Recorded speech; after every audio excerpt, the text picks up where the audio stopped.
there was an incident where one of our kids, which is typical, had a situation at school where it wasn't fair. The teacher said this, the teacher did that. It wasn't fair.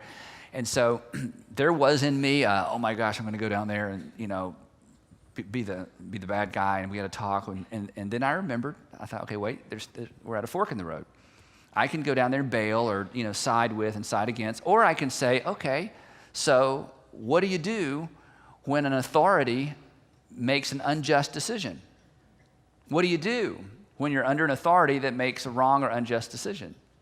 And so it's two completely different approaches. One is I'm going to go with you and side with you and work it out, or I'm going to put it in your court and say, okay, so what do you do when you're in a situation where an authority makes an unjust or wrong decision from your opinion and you have no recourse? What do you do? Well, see, that's a way more important lesson. And that's way more important than whatever the detail was at school, which by this time, none of us can even remember. So this is absolutely huge. And we'll be honest, there are times I want to bail and she's like, let them fail. And then there's time where she wants to bail and I'm like, let them fail. And we just kind of have to talk each other out of that tree because it's hard to watch your kids, head toward a brick wall and they're going to crash. The other, kind of switching gears, we've talked about this before, the two biggest factors that I think shape our soul as human beings are the massive doses of rejection and acceptance that we receive. You are who you are, I am who I am to a great extent because of the acceptance and the rejection, the love and rejection that I face and that you face. And as we know, this begins at home. This begins at home, and to some extent, who you are as an adult is a combination of the different doses of rejection and acceptance that you received as a child. It just shapes our soul. In some ways, it almost shapes our personality. It certainly shapes our response to different data points in life. And we think that there are two things in the home that most inform these things. And one are the words that we use, and number two is the schedule that we choose. The words that we use, the schedule that we choose.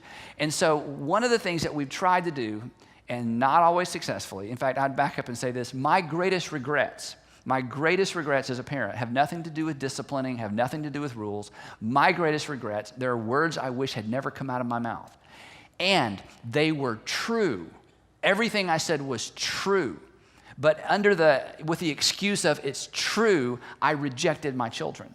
In fact, I can remember, as many of you can remember, things that came out of our parents' mouth, and they weren't the things when they said, now son, never forget. We forgot all those, didn't we? Never forget. It's like we have no idea what they were. What we remember are those words that went into this category. They just cut like a knife. And they may have been true. So my greatest regrets are around that. So backing up, as this began to dawn on me, just telling my kids what's true, that's not even the best thing to do. To begin to think of what is it my kids need to hear and what is it they should never hear from me, and to be intentional. In fact, I guess my bottom line advice is this, is simply to decide ahead of time, this is not intuitive, to decide ahead of time what they need to hear and then say it 10 times more than you think they need to hear it. To decide, because you're smart people, you know this, you can figure this out if you're not in the moment. What is it my daughter needs to hear from me as a father? What is it my son needs to hear from his mother? What is it our children need to hear? Decide, you know the answer to that question. And then just decide, I'm going to say it about 10 times more than they need to hear it. Because words are one of the most powerful things when it comes to communicating enormous acceptance or rejection. It goes one way or the other. The other thing is the way we handle schedule at home. That's right, schedule and time. I think this is one of the biggest traps we fall into as parents, maybe particularly with moms, because we're all so busy. We're busy, our kids are busy, we're all so busy. And I think one of the ways we can communicate huge acceptance to them is how we spend our time and what we make a priority. I think that we love our kids in our heart, and we've got to love them on our calendars and in our schedule. They can't see what's in our heart, but they can certainly see how we spend our time. And Andy wrote an entire book years ago called Choosing to Cheat about this very issue. It's got a different title now, When Work and Family Collide, just about the idea of we're all busy. There's so much going on, jobs, activities, everything.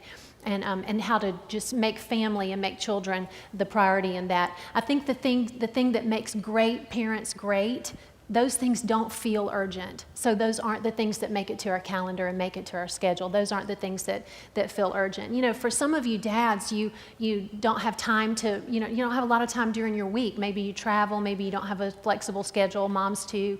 And, there may be a short season of your life, of your parenting life, that you have to give up some things that are for you. You know, golf is one of them for you men who play golf on the weekends. You know, if you have the type of week where you're not able to invest time in your kids during the week, it may be that the weekend really does need to be for your kids. And if you handle it correctly, they will want to play golf with you later. And if we as moms handle our schedules correctly, whether it's tennis or a hobby or golf or whatever it is, it's a short season. Parenting is a short season. The days might feel long, but the years are so short. And the way that we prioritize our time on our calendar, in our schedule, speaks volumes to our kids of acceptance versus rejection. Where I saw Sandra do this, and it sounds strange to say it, and I don't have time to elaborate, there was a season in our lives as parents where she actually said, I don't really have time for friends. In other words, I can't go have lunch with so-and-so and coffee with so-and-so and dinner with so-and-so, and I can't do this, and I can't be in these activities, and here's some things that I love to do. And she just decided for about 8 years, here's some important things, here's some good things, and I'm just categorically gonna say no. And I did the same thing, just categorically. These are good things I've enjoyed doing, things I will maybe do in the future. But for this season, as Sandra said, for this season, the answer is no. So that when we bring those things back, our kids will actually hopefully enjoy those with us. But we were both very intentional, and she was extraordinarily intentional when it came to this because of just the busyness of life. So you don't have to say no forever, but to get this right, you're going to have to say no sometimes, and it may be a matter of years in some cases. That's right. It's those small deposits of time, small deposits of our time over a long period of time that make such a bigger difference for our kids. Not necessarily a chunk of a vacation here and a week there, but those small deposits of every day or every weekend time with our kids. It just makes all the difference. When people ask me, say, Andy, if there's a 30 or 40 second conversation about parenting, what have you learned? What's the biggest thing? My answer is always the same. And it's not family devotions. We'll get to that in a minute. The answer for me is dinner time. Sandra was amazing and continues to be. We had dinner together as a family, and now I don't travel, unless I just want to, so I have that going for me. We had dinner around the table 5, 6, sometimes 7 nights a week. When they were young. When they were young, and we'll get to that in a second. But here's my point. When I say we never ate out, I mean we never ate out as a family because she wanted to make the dinner time a priority. We have a round table, and I think the greatest investment that we have made in our children over those small deposits, there's always the big issues, but the small deposits over time happened at dinner. And then when the kids got busy, with baseball, and they began to drive, and Allie has, drama and all those kinds of things, this is what she did that was so brilliant. She would look at the schedule and realize, we got 2 ball games and a voice lesson or whatever, and ahead of time in the weekend, looking into the next week, she would text all 3 of our busy kids and say, okay, it's a busy week, but we're having dinner Monday night, Wednesday night, Thursday night. Don't plan anything. And she would get ahead and say, okay, freeze the calendar. Everybody's got enough going on, but we are going to have dinner together 2 or 3 or 4 nights this week. And if the kids complain, it was like, nope, you've got mandatory attendance. Mandatory attendance at dinner, at home. And so many times I would be coming home from the office and call and say, hey, I know it's been a busy day for you. Do you want me to take you out, or do you want me to take the kids out? Nope, I got it planned. She was so extraordinary about prioritizing dinner time. I'm telling you, it is where so much of our family happened and so many awesome conversations took place. But it's because she made it a priority, and it was those single deposits of time, 20 minutes, 30 minutes, an hour, that I think have made as big a difference as anything that we've done. Well, and that sounds like some real big hard thing to do. It really just has to do with looking at the week ahead of time and making some plans ahead of time rather than waiting, till 4 o'clock that day and deciding, I wonder where everybody is, and then trying to round everybody up. It just took a little bit of intentionality and pre-planning, and then it flowed so much easier. And she's a great cook. That helps as well. Yeah. Well, and you know what, honestly, order a pizza, but having, being right there at home together, having those opportunities for conversation were just huge. Let me ask you, in our 20 years of parenting, how many times would you say that you've ordered a pizza? 0. No, okay. No. Yeah. Okay. Switching gears without a clutch. I want to talk about discipline real quick. This is a huge thing. We're going to talk about some specifics and some middle school, high school year kind of things when it comes to discipline. But here's the thing. For those of you who are afraid of your kids or will be afraid of your kids, and if you don't have kids, you think, I'll never fear my kids. Yes, you will. At some point, we all fear our kids, okay? You are afraid your kids won't like you, okay? But here's the deal. They may not like you now, but they will like you later. And here's a brilliant insight. It's amazing I came up with this all by myself. Later is longer. Okay?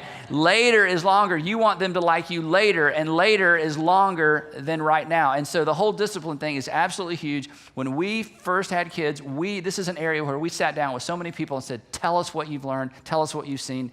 And that combined with watching a lot of parents when we worked in high school and middle school ministry, watching a lot of parents lose their kids over the discipline issue. I mean, we saw them trying to do the right thing. We saw parents saying the right thing, but the way they did it, they just shoved their kids out of their lives. And so we were so afraid of doing that the wrong way. We just were sponges when it came to learning from other people. So here's something, Sandra's going to share something we learned early on that made a huge difference all the way through high school years. He's right. We were sponges. We read everything. We did small group curriculum about parenting, and we interviewed other parents. And there was one particular couple that shared something with us that we thought was huge. They broke down parenting into 4 stages. And the first stage was the discipline years. Years 1 through 5 were the discipline years.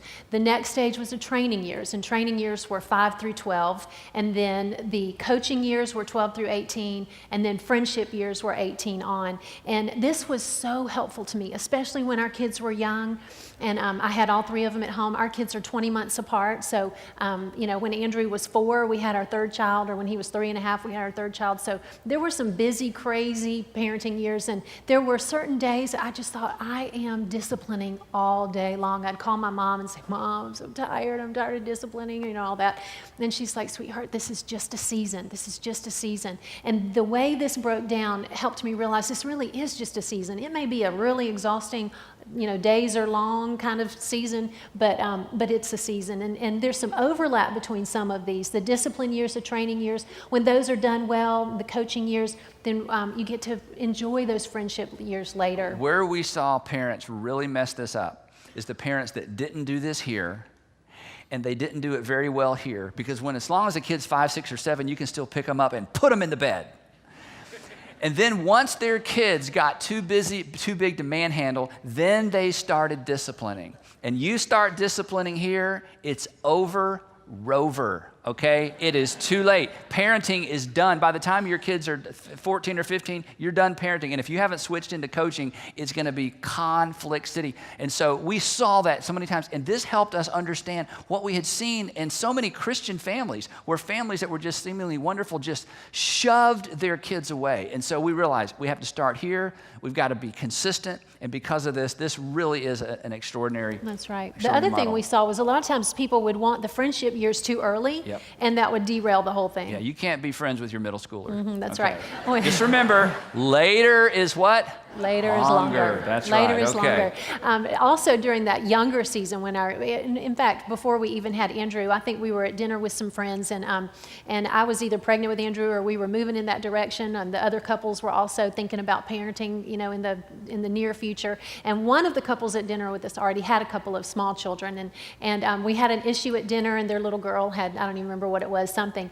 And Tag and Lisa Harding were our friends that were with us that already had kids, and Tag took their daughter out to go deal with whatever the issue was, and he came back, and we all just began peppering them with questions, Tag and Lisa, about, okay, discipline, what do you do, what do you not do, when do you do it? And he said, we could wear ourselves out jumping on every little thing with our kids. He said, so what we did was we decided there are 3 non-negotiables for disciplining our kids.